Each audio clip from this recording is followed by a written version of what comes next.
Hola y bienvenidos a la nueva entrega de Tiempo de Dados. En esta ocasión vamos a hablar de un bestiario para la quinta edición de Dungeons and Dragons. Y antes de que tratemos directamente de qué libro vamos a hablar un poco acerca del tema de los bestiarios. Podríamos decir que los bestiarios es una de las maneras, bueno, siempre se ha dicho, que los bestiarios es una manera que tiene el propio juego de Dungeons and Dragons de expandirse. De hecho, podríamos decir que, por ejemplo, los manuales que tratan de clases, por ejemplo, que tuvimos en segunda, en tercera edición, sobre todo expandían la imaginación de los jugadores. Pero los masters normalmente nos solemos necesitar algo un poquito más especial. Es cierto de que hay manuales de trasfondo de mundos, trasfondo de facciones y de países que nos ayudan a desarrollar la imaginación, pero no hay nada tan directo, tan directamente a la raíz de lo que sería el dungeoneo, que directamente los bestiarios, que nos enseñan nuevas criaturas y nos enseñan nuevas amenazas, nuevos tipos de amenaza que podrían amenazar a los jugadores, que al fin y al cabo es de lo que va normalmente la chicha de lo que sería el Dungeons and Dragons, el combate, el desafío y ese tipo de cosas. En quinta edición de Dungeons and Dragons hace 4 años que salió ya y a diferencia de cómo hemos tenido las anteriores ediciones en las cuales han habido manuales de monstruos 2, manuales de monstruos 3, no hemos tenido ningún manual de monstruos de este estilo. Estoy hablando de ese estilo. El estilo de los que habían antiguamente, en el que simplemente eran compendios de criaturas. Con lo cual, se abrió un poquito la veda para que hubieran manuales de terceros. De hecho, os voy a enseñar un par de manuales de terceros. No vamos a tratar de ellos ahora mismo. Uno de ellos sería, por ejemplo, Fifth Edition Foes, que sería una especie de compendio de antiguos monstruos de Necromancer para la quinta edición de Dungeons and Dragons. No es tan completo como, por ejemplo, el tomo de los horrores.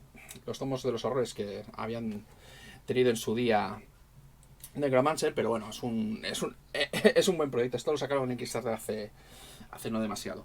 Hay otro que es un poquito más, para mí es un poquito más recomendable, que es el tomo de bestias de Gold Press, que la verdad es que es un gozo verlo por dentro. Y tiene muchísimas cosas y tiene un derroche de idea fabuloso. Pero no leeré este libro hoy, aunque la verdad es que ganas tengo. Sino que vamos a hablar de uno que es de la propia Wizards. De hecho, cuando os he dicho que no habían sacado manuales de monstruos, no ha sido del todo correcto. Ellos sí que han sacado manuales de monstruos, pero no al nivel que normalmente tendríamos en otras ediciones. O sea, no son tomos de bestias ni bestiarios directos, sino aparte del propio manual de monstruos, que es el que utilizaríamos prácticamente para casi todos los módulos que ha sacado Wizards hasta ahora. Prácticamente solamente necesitas esto y poca cosa más. Hemos tenido un manual que sería más o menos una especie de manual de trasfondo de bestiario, que sería la guía de bolo para los monstruos, que esto tendré que hablar en su día. Todavía no he hablado de ello. Y mira que hace, creo que ya casi 2 años que salió.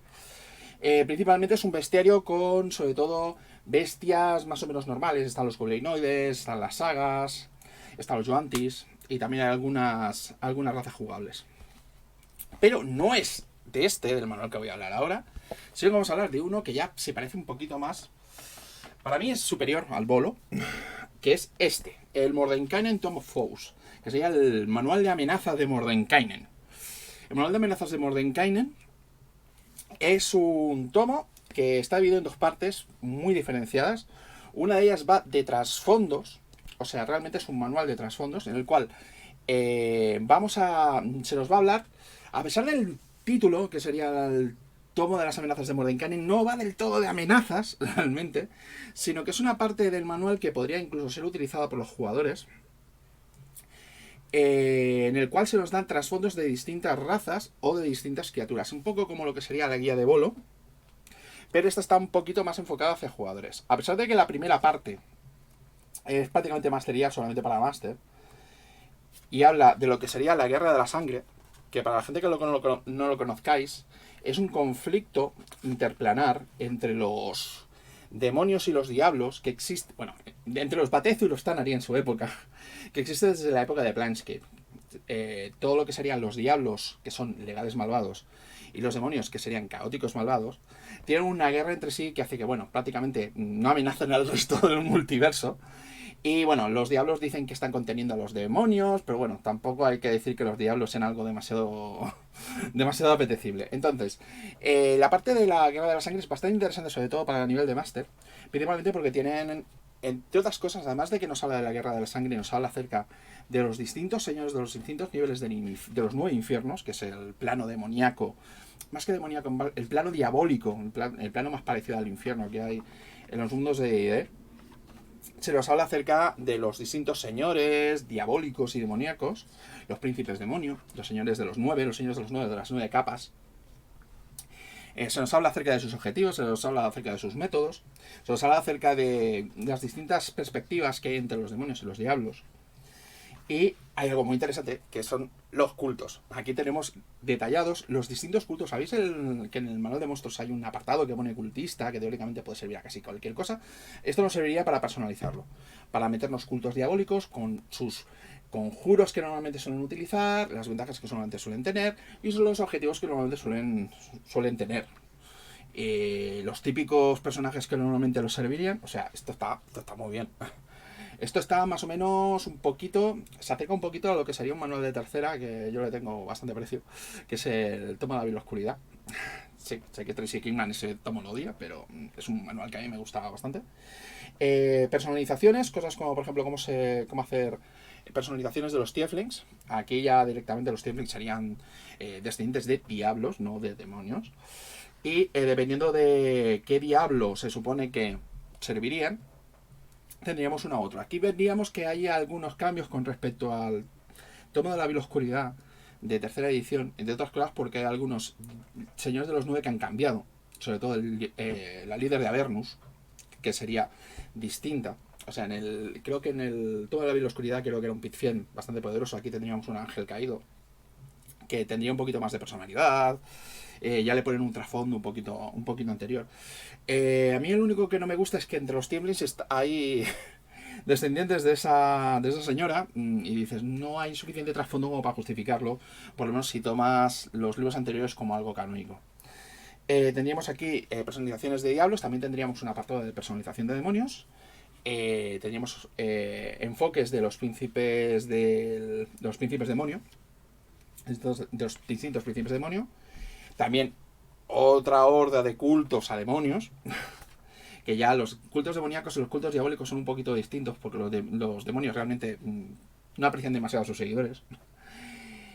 Y luego tendríamos la parte que es un poquito más de jugador, porque aquí tendríamos la explicación de los elfos. Aquí tendríamos una parte de trasfondo dedicado a los elfos, acerca de los orígenes de los elfos, porque los elfos, los distintos enfoques que tienen con respecto a la vida de los elfos, consejos casi de interpretación y de cómo llevar las sociedades, el panteón de los elfos, cosa que, como podéis ver, es algo más de material como para los jugadores. Se nos presentarían también los eladrines y lo que sería el Feywild, que no me acuerdo ya cómo se lo ha traducido Edge. Y realmente el Feywild, que sería algo así como una especie de Arcadia, una especie de mundo paralelo. Y las criaturas que habitan allí, como por ejemplo los eladrines. Sí, los eladrines de cuarta han vuelto, aunque ya realmente sí que habían puesto a los eladrines como algo opcional dentro de la guía de Dungeon Master. Aquí ya directamente te los ponen como raza en caso de que los quieras utilizar.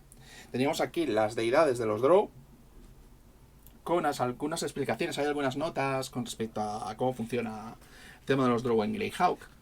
Hay incluso una nota por ahí acerca de cómo funcionan en Kryn. La verdad es que la cobertura que tienen con respecto a mundos que no sean Forgotten es un poquito desigual entre capítulos. Hay algunos que que hablan bastante más acerca de lo que serían otros mundos, que no serían los estándar, que en este caso el estándar sería Reinos Olvidados. Y hay algunos que lo toman prácticamente de pasada. Lo de los elfos es prácticamente de pasada. Principalmente lo que hace es que actualiza un poco todo lo que sería el tema de cómo había quedado en cuarta, porque en cuarta habían metido unas cuantas cosas nuevas, entre otras cosas los eladrines, que son así como elfos un poquito más feéricos. Tendríamos una explicación otra explicación acerca de cómo funcionan los Drow, que los Drow han sido muy tratados a lo largo de los años. Y tendríamos a los Shadar-kai, lo cual es un poquito sorprendente, porque los Shadar-kai en En cuarta edición no eran elfos, eran humanos que vivían en lo que sería el Páramo Sombrío, que era otro de los planos que quedaron en cuarta edición, que es un plano así como bastante oscuro. Y francamente, los han convertido en elfos. Les han metido un trasfondo para justificar su vinculación a lo que sería algo con lo cual ya estaban vinculados en cuarta edición, que era la Reina Cuervo, que era una deidad que había sustituido algunas deidades de la muerte en cuarta edición.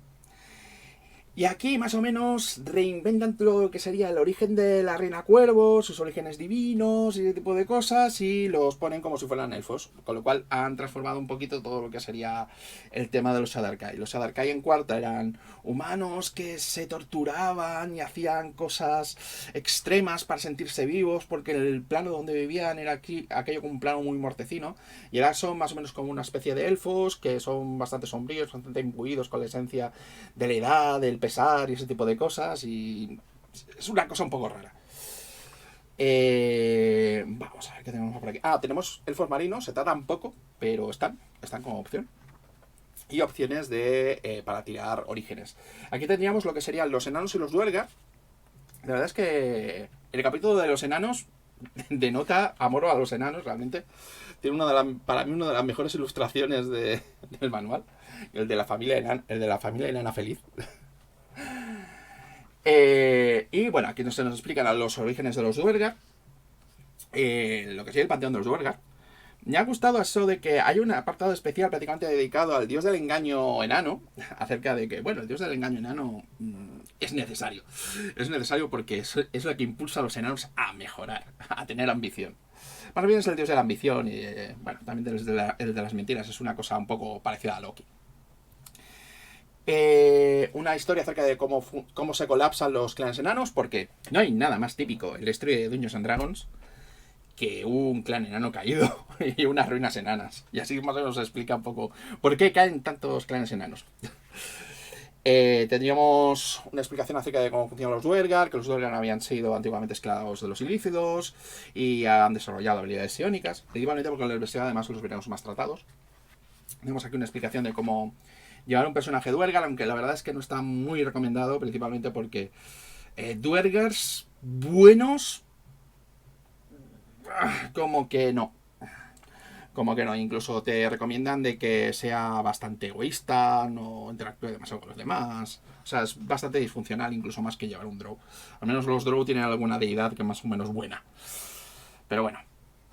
Aquí tendríamos los Gits, las razas de los Gits, los Githyanki y los Githzerai. Los Githyanki, que serían los Gits que viven en el plano astral, que serían a su reina Liche, y que se dedican a saltar otros planos en naves que son, bueno, de hecho os lo voy a enseñar, en naves que son prácticamente, si esto no está sacado de Spelljammer, que baje Gigax y nos lo cuente. Tendríamos por aquí la ciudad de los Gits, que está sobre el cadáver de un dios, que esto ya lo pudimos ver en algunos módulos clásicos, como por ejemplo el Dead Gods de Montecook.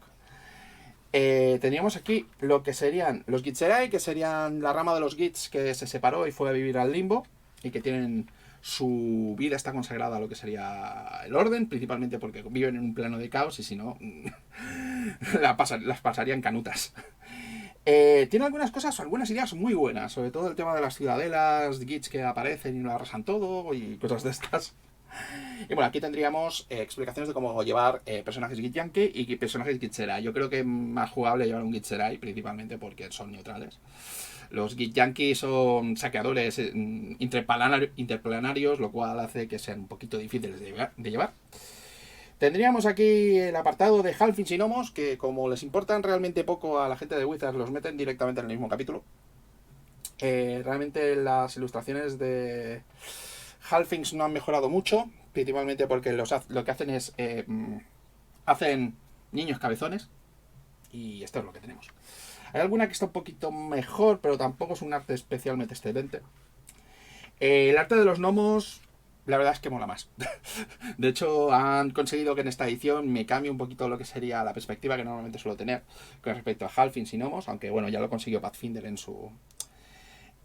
mientras jugaba Pathfinder, principalmente porque los gnomos de Pathfinder son un poquito más féricos y aquí, bueno, tienen ya un aspecto más férico, más de cuento. Más de cuento, los halflings son casi demasiado tolkienianos, acaban de casar demasiado en muchas ambientaciones. En cambio, los gnomos ya casan un poquito más. Incluso hay por aquí una pequeña explicación de cómo funcionan los gnomos de las profundidades y los gnomos de las profundidades de Kryn, que serían los gnomos de Kryn, que son los que se dedican a hacer invenciones, ese tipo de cosas. Aquí ya vemos que ya hay algunas cuantas explicaciones. También lo encontramos en el apartado de enanos. Explicaciones de cómo funcionan los enanos en Greyhawk, por ejemplo. Y cómo funcionan en Kryn. Hay una pequeña mención a los enanos Gully, a los enanos Gully de Kryn, pero no se expanden, principalmente. Y aquí tendríamos ya el apartado de bestiario. El apartado de bestiario es un bestiario más potente que el que teníamos en Volo. De Volo era un poquito demasiado normal. En este tenemos un bestiario más dedicado a amenazas interplanarias, a amenazas de alto calado, valores de desafío altos, y no solamente porque esté los sueños demoníacos, sino que tenemos grandes clásicos como por ejemplo el Astral Dreadnought, que no sé exactamente cómo se tradujo. Es la portada de la antigua manual de los planos, el de primera edición. Es un bicho enorme, que principalmente su boca es un portal a otro plano, que te absorbe. O sea, y es terrible. Hay algunos bichos que no había visto en mi vida, aunque es posible que sean de algún manual de cuarta, porque los manuales de cuarta no los tengo tan... no los tengo tan sobados con el Valhalla. Teníamos aquí un Bonclaw, que esto creo que lo vi por primera vez, creo que lo vi en cuarta, aunque es posible que sean un bicho de tercera. Que sería más o menos el remanente de lo que sería un mago que intenta convertirse en liche. Realmente casi todos los monstruos que hay aquí son monstruos que yo creo que están bien escogidos. Estarían aquí los Clockwork, que serían algo así como bichos mecánicos, de distintos tamaños, cosa que siempre va bien. Los Deadlocks, que serían algo así como los brujos que fallan a su señor y luego se vuelven de la muerte como alguien que ha fallado, fundamentalmente. Lo cual está bien. O sea, el hecho de que metas criaturas que interactúan un poquito con lo que serían las clases está muy bien, principalmente porque es una de las cosas que les encuentro en falta a esta edición, que fallan un poco en el tema de los señores, porque al fin y al cabo los diablos todo el mundo sabe quiénes son. Pero el hecho de llevar los tratos, más o menos lo que arriesgan los brujos a la hora de tratar con ellos, es algo que yo creo que es necesario, sobre todo para darle un poco de chichas a esa clase. Tendríamos aquí los demonios, que prácticamente esto sería una especie de expansión de monstruos que no habían tenido espacio dentro del manual de monstruos, diablos que no habían tenido espacio para estar ahí dentro, pero que ya son viejos conocidos de Planescape. Cosas como los Alkilid, que son una especie de hongo. No sé si lo veis por aquí, que está en el marco de una ventana. Hay algunos que son nuevos, hay algunos que están prácticamente bien. Hay algunos que me falta un poco la ilustración. Por ejemplo, el Molideus no tiene ilustración. Las ilustraciones en Planescape eran molonas. Eran molonas, era una especie de señor con cabeza de lobo, cabeza de serpiente. Era un horror, pero un horror que me dio unas hostias. Teníamos aquí a los Navasu. Los Bastilid no los conozco de nada. Aquí tenemos una ilustración a doble página. Esta ilustración a doble página creo que es de cuando hicieron la campaña de En el abismo, de fuera del abismo, mejor dicho, o Dos Beavis. Y aquí tendríamos una de las partes que da entrada a una de las partes que yo casi le criticaría más al manual. Sé que tiene que tenerlo, que es que tienen los señores demoníacos. Realmente esto no es algo malo, que están los señores demoníacos, principalmente porque aquí hay cosas que están reeditadas de las campañas que he estado publicando Wizards. El tema es que solamente tenemos los señores demoníacos que había en el Otto de Abyss, en esa campaña. Vale que están revisadas y hay algunas cosas que están repasadas, ¿vale? No es 100% lo que ve ahí. De hecho, por ejemplo, Orcus tiene menos daño, por ejemplo, hay ratas que están corregidas, pero es que no tenemos nada más. O sea, tenemos los señores demoníacos importantes, o sea, tenemos por ejemplo a Orcus, pero es que además lo terrible es que incluso han metido la regla de locura, cosa que no está mal, pero es que la integral de Odos de Abyss y desentona porque, por ejemplo, los señores de los diablos no lo tienen. O sea, es un poco raro. Bueno, un poco raro. Realmente esperable, pero prácticamente si hubiera habido alguno más, tampoco hubiera pasado nada. Tenemos aquí Derros, que los Derros también eran de Odos de Abyss. tenemos a los Abishai, que los Abishai molan un montón, son como diablos, pero dragones. Y la verdad es que está muy bien. Realmente toda la parte de diablos a mí me gusta bastante. Salvo por un pequeño... tenemos a Clon Looper y Pop, que hacían falta.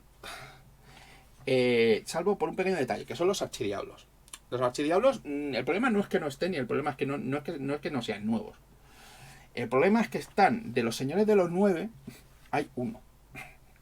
O sea, realmente son todos diablos renegados o diablos que normalmente no suelen estar por ahí. Vale que son diablos que sí, que puede ser que interactúen un poquito más con los jugadores porque están más fuera de su plano. Pero el hecho de que la única que esté sea Zariel, que es la señora de Avernus nueva, aquella que he criticado antes, ¿qué quieres que te diga? Me falta Mefistófeles, me falta Asmodeo, Dispater, me hacían un poquito más de falta. Vale, tenemos aquí a los Drow, que nunca suele tener demasiados Drow. Principalmente, sobre todo si vas a hacer campañas, todo el mundo los utiliza. Tenemos aquí a Matrona Drow como personaje, tipo de personaje icónico. Tenemos aquí chorrocientos Duergar, evidentemente. Como teníamos un capítulo de Duergar, evidentemente tenemos 4 páginas de Duergar. Bueno, 4 o 6 páginas de Duergar. Tenemos Eidolon, los Eidolones, creo que esto era del manual de monstruos 2 de tercera. Que eran estatuas sagradas. No estoy en contra del concepto. El único problema es que para hacer un favor a lo que sería la antigua ilustración del manual de jugador, de sacar un eidolon y tal, están asociando demasiado los eidolones a algo diabólico cuando realmente es una excepción. Realmente esta ilustración es una excepción, porque te ponen el ejemplo de sí, los diablos también pueden llegar a hacer unos eidolones, pero lo normal es que sean sagrados, ¿vale? Los eladrines, que aquí tendríamos la entrada de penejotas de los eladrines. Estoy prácticamente haciendo un vídeo demasiado largo, pero bueno. Tendríamos aquí los elementales antiguos, que sería, también englobaríamos más que elementales antiguos simplemente también serían criaturas elementales emblemáticas, como por ejemplo el Fénix. Aquí tendríamos al tipo de criatura que normalmente la gente asocia ahora con Boldor, porque principalmente crearon los hipótidos por típica asociación de ideas, pero estos son los originales hombres hipopótamo, los GIFs, que son de Spelljammer. Aquí lo veis con su arma de fuego, que es lo único que a veces desentona un poco. Y teníamos, bueno, los Git Yankees, cosa que era necesaria, tener varios tipos de Git Yankee para poder meterlos. Y teníamos clásicos que faltaban, como por ejemplo el Grey Render, que estos los metía mucho en tercera, que son unas criaturas que van por el bosque arrasando. Realmente, ostras, le han puesto un valor de desafío alto. Muy alto, para lo que normalmente no solía meter en las antiguas partidas. Tenemos aquí, esta es una de las criaturas más pasadas de vueltas que hay en el manual, el Marut. El Marut, que es un inevitable de los acuerdos. O sea, cuando veáis el manual ya veréis por qué digo que es muy bestia. O sea, yo creo que coge un señor demoníaco y se lo come con patatas. O sea, si es que comiera, porque es un constructo. O sea que tenemos aquí un monstruo que es bastante interesante, que son los Nakpa.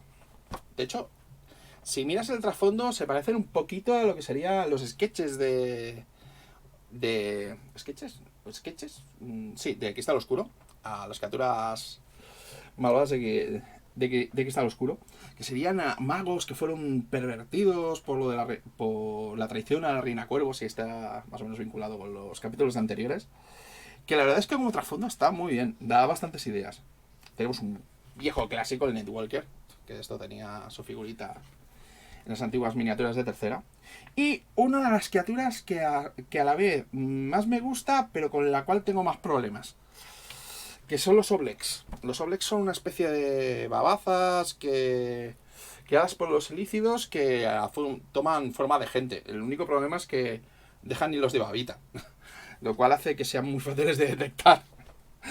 Así que, por un lado, me molan mucho porque creo que es de las criaturas con mayor inteligencia que puedes ver en el manual, inteligencia 22. O sea, porque absorben recuerdos y personalidades de criaturas y pueden adoptar esas formas. Lo cual mola y puedes crear... Los antiguos pueden dar pie a algunas partidas bastante guapas. El único problema es ese, de que se les ve la legua. Pero bueno, es una crítica que tengo respecto a esto. Tenemos más tipos de ogro, más tipos de constructor, o sea, Darkai.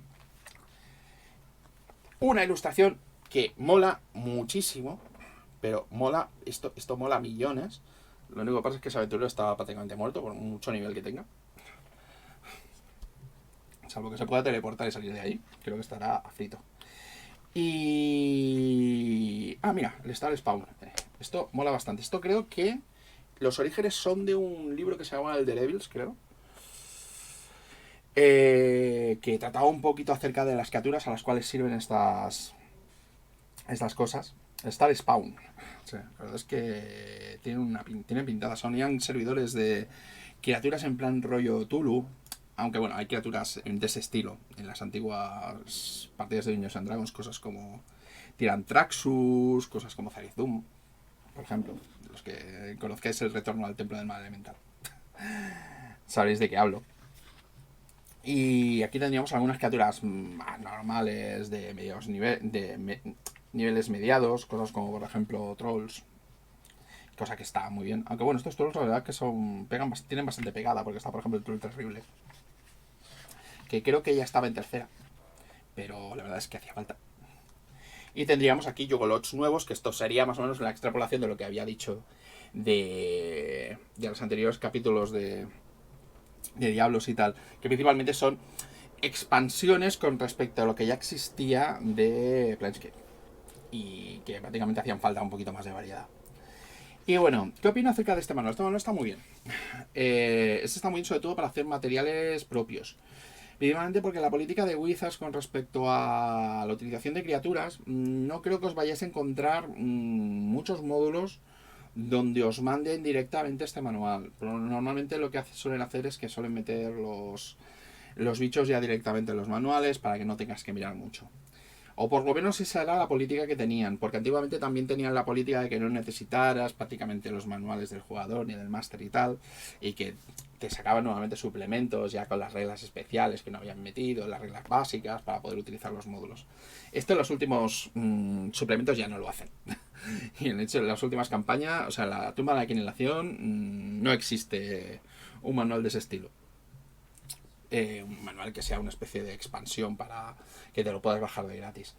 De todas maneras es un manual bastante útil, sobre todo con respecto a la carencia grave que tenía el manual de monstruos anterior, que es que sobre todo había criaturas de niveles bajos, o sea, a partir de valores de desafío 6-7 empezabas a encontrar con que todo lo demás tenía valores de desafío muy altos, había huecos que había que rellenar. Esto más o menos lo compensa. Yo creo que entre esto y lo de Bolo ya más o menos tenéis un repertorio de criaturas bastante amplio. Y bueno, lo que decía, el bestiario principalmente lo que tiene es que tiene ideas raudales. O sea, tú te miras un bestiario, te miras una criatura y dices, ostras, entre las 4 o 5 ideas que te pone para que puedas ponérselo o incorporarlo dentro de alguna trama, alguna mención así como de pasada acerca de cosas que suelen hacer estas criaturas o cómo suelen actuar, que pueden crear un cierto misterio dentro de una trama. La verdad es que es algo bastante necesario, sobre todo para la terrible tarea que tiene el máster, que es la de intentar crear tramas nuevas. Y bueno, yo no lo considero un indispensable, pero sí es un recomendable. Muchas gracias por seguirme y hasta la próxima.